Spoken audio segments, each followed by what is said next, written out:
On September 18, 2007, I interviewed Jon Kessler about his career as an artist, his most recent exhibitions in New York and Berlin, as well as about his experience as the former chair of Columbia's Visual Arts program.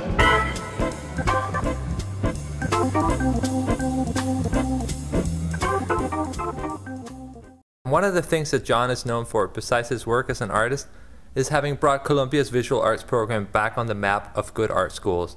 And I simply asked Jon how he got involved. I've taught here since 1994, and there were 3 chairs in about 4 years, and so we had a very powerful, I mean very interesting and ambitious dean at that time named Bruce Ferguson, who wanted to give one person kind of more solidity and more of a kind of consistency. And so he asked me to do it, and I first said no. I didn't think I really could do it. And he said, why don't you try it for a year? And I tried it for a year, and I actually found myself to be very good at it. And it was in that first year that I designed the program, which is really the one you're in, the mentor program, the group crit, schedule. Many of the things existed before I was chair, but the Gelman visits, a lot of those initiatives were mine. And but I have to say, I couldn't have done it without a very dedicated faculty. This answer sparked my next question, which was, how was the program like before? The kind of things that happened on Monday night, yeah. Almost the entire program was that. Okay. So you had a tremendous number of people coming in here for 1 or 2 visits, and the list of artists that were on the poster were enormous. Most of those people had no dedication to our program. Most of those people didn't know our students. They would run into our students at openings and not even remember them. And it was, and that was a kind of, and that's what I really sort of decided to take a lot of that energy that was going into those visits and form the mentor week, where the students would stay with one person for a full week and choose 2 mentors and have those 2 mentors for the 2 years that they're here. I found out that the statement of the chair on the school's website one year was a video of Jon dressed as Darth Vader, which made me curious to hear how that happened. It was one year. Every year I would change it. Okay. And one year I was inspired by this furniture that we had in the lobby of Dodge, which Bruce had commissioned an architecture team to do. And it was this very dark, gothic kind of wood furniture, black, painted black, and I put a fog machine in there, and I came out as Darth Vader. And yes, every year I would have a different video, kind of like this. At the opening of Jon's exhibition at the Drawing Center earlier in September, people seemed surprised to see his drawings. So I asked him how this work came about. Well, thematically, they certainly come out of all that work from PS1. Never really invested much time in making drawings. So, I've always kept sketchbooks and notebooks and more making notational drawings about the mechanisms, right. And they've never been, there's been numerous requests to show them, and I've never wanted to show them. They sort of, to me, it always seemed like some sort of precious, kind of like Leonardo da Vinci kind of show. It's like, okay, after I'm dead, you could show them, but I never really had a 2-dimensional practice, and so it was only in the last year through this body of work that I started to invest time and energy into drawings. And so that's why people were saying that, because they actually never saw them.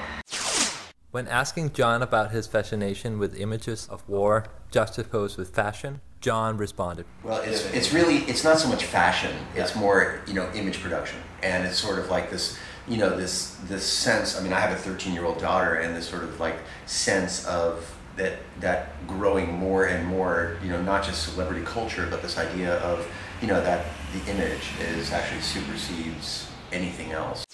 Asking Jon if he ever worries about being labeled for one kind of work as an artist, he answered like this. My practice since 2003 or 2002 has been all about opening up. So I've been doing mechanical sculptures for, since my first show in 1983, and that's what I was known as, a kinetic sculptor.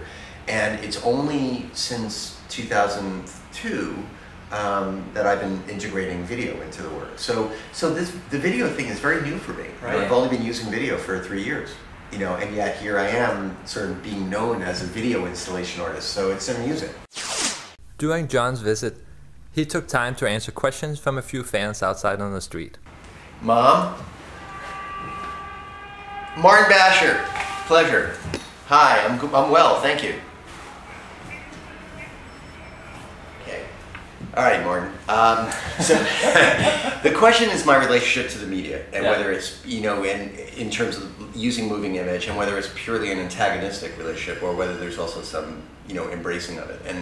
And I would say that it's the latter. You know, basically my work is a lot of taking a, you know, huge mirror and a kind of a totalizing mirror and turning it back on itself. And so I use the media to expose the media and to make people very aware of, you know, their love and their, you know, control and their distaste and, you know, of the media. It's a very complex issue, but at this point the media is so, you know, invasive and so powerful in our lives, you know, in terms of forming our, you know, our ethics, our morality, our you know, our relationships, you know, I mean, just every level and order of society is basically, you know, manipulated, you know, and so my work is very manipulative, and it's very, you know, controlling, and you know, the cameras are, you know, surveillance cameras, and I'm, you know, most of my images come directly from books that I've torn out, or, you know,